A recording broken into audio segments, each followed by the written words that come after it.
अस्सलाम वालेकुम। Campus to career program episode 6 के साथ मैं हूं आपकी होस्ट मरियम अब्दुल कादिर और आज हमारे साथ माजू के ऐसे होनहार अलुमनाई मौजूद हैं जिन्होंने अपना BBA, MBA और MS माजू से किया है। तो आज हम इनकी एंटरप्रेन्योरल सफ़र की कहानी सुनने वाले हैं। तो आइए बात करते हैं इस्माइल अमीन साहब से। अस्सलाम वालेकुम सर। वालेकुम अस्सलाम। कैसे हैं आप? अल्हम्दुलिल्लाह आई एम गुड। अच्छा सर, क्या आप हमें अपने माजू के दिनों के बारे में बता सकते हैं कि आपका यूनिवर्सिटी का एक्सपीरियंस आपकी करियर जर्नी की किस तरह शेप करता है? जी, सबसे पहले तो मैं बताऊं कि मैं 2006 का कैंडिडेट हूँ और मैंने वहाँ से ग्रेजुएशन की थी, मास्टर्स किया था और MPhil किया था, यहाँ से MS किया था। तो मैं यही बोलूँगा कि यूनिवर्सिटी का दौर तो बहुत अच्छा गुजरा, मगर यूनिवर्सिटी ने हमें उठना बैठना जीना सिखा दिया in a sense of presentations, in a sense of assignments, workloads, exams. Fun अपनी जगह था, दोस्तों यारों के साथ फ़न भी बहुत किया, वो दिन भी याद है। मगर मैं आपको बताऊंगा जब रियल वर्ल्ड आते हैं ना, तो उसमें आपको इतनी यूनिवर्सिटी ने आपको बार बार ये असाइनमेंट, प्रेजेंटेशंस और एग्ज़ाम्स का वर्कलोड इतना हो गया था कि रियल वर्ल्ड में इसको फील हमने इतना ज़्यादा नहीं किया। हम फील्ड में दूसरे लोगों को देखते हैं जो यूनिवर्सिटी में नहीं पढ़े होते, प्राइवेटली पढ़ के आते हैं, वो इतना बर्डन बर्दाश्त नहीं कर पाते जितना हमें यूनिवर्सिटी ने बार बार रिपीट एंड रिपीट ये वाली प्रैक्टिस करा के ना हमें बहुत ज़्यादा शेप आउट कर दिया और बहुत ज़्यादा तैयार कर लिया रियल वर्ल्ड के लिए। तो ये मैं बोलूँगा कि इस तरह ये वाला सफ़र जर्नी रहा कि मुझे जब मैं प्रैक्टिकल वर्ल्ड में आया तो मैं बहुत ज़्यादा रेडी था to fight the world. Okay, that's great. अच्छा सर, आपका ग्रेजुएशन से लेकर यसरफ इम्पैक्ट्स और IAY सिंडिकेट के CEO बनने तक का सफ़र कैसा रहा? कैसे?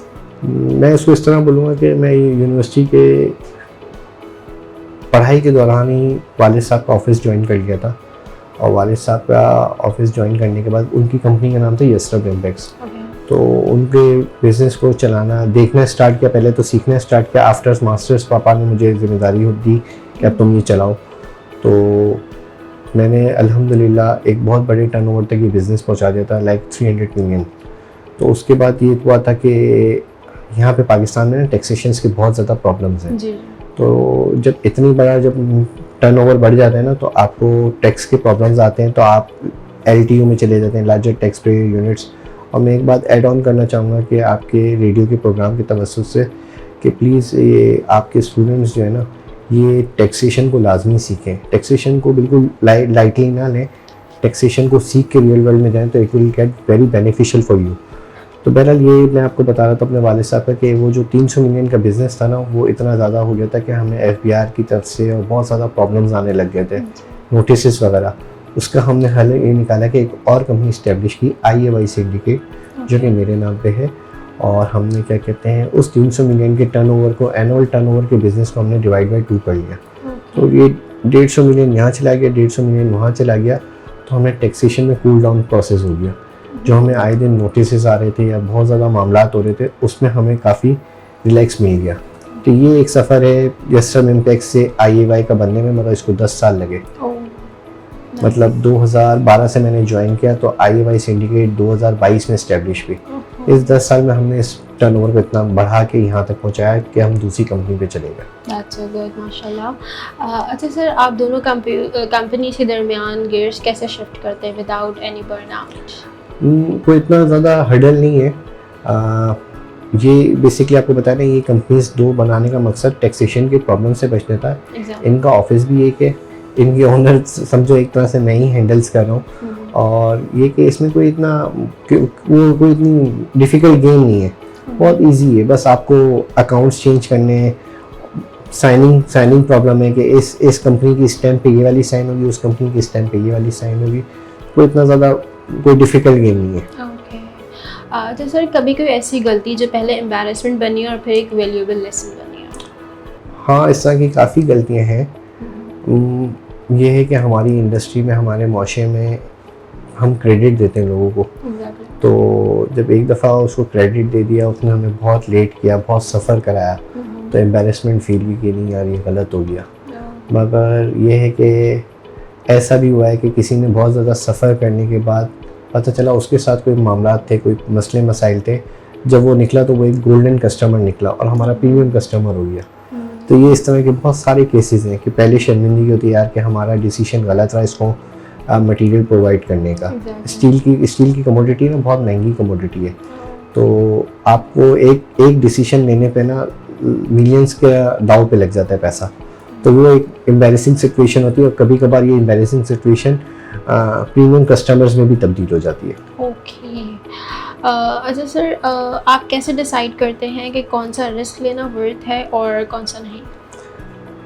मैं इतना आपको बताऊंगा कि इस रिस्क को मैं इस तरह इंटीमेट करता हूँ कि सामने वाले को इतना आप मटेरियल दें या इतना क्रेडिट दें जितना आपने बर्दाश्त है। Exactly. अगर आपने अपनी ज़रूरत से ज़्यादा सामने वाले को क्रेडिट दे दिया तो यू विल डिस्ट्रॉय।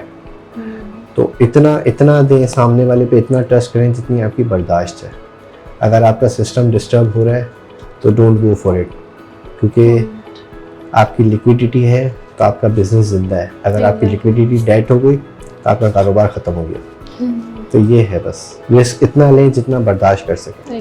अच्छा सर, आप अपनी टीम को किस तरह मोटिवेट करते हैं और ऑर्गेनाइजेशन के अंदर स्ट्रॉन्ग वर्क कल्चर कैसे क्रिएट करते हैं? ज़्यादातर तो एम्प्लॉयज़ को जो है ना ईयरली बेनिफिट्स चाहिए होते हैं और वो होता है।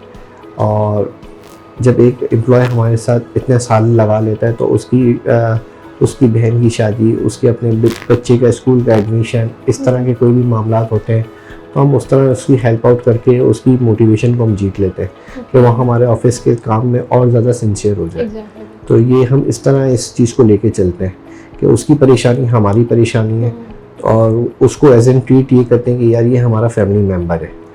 तो इतना लेके चलना पड़ता है तो हमें रिजल्ट्स आते हैं। अगर बिल्कुल ये अनजान बन के चलते रहे ना, और ये वाली मैं बात बताऊं कि ये वाला काम जो है ना हम पुराने एम्प्लॉयज़ के साथ करते हैं जिनको 15 साल 10 साल हो गए।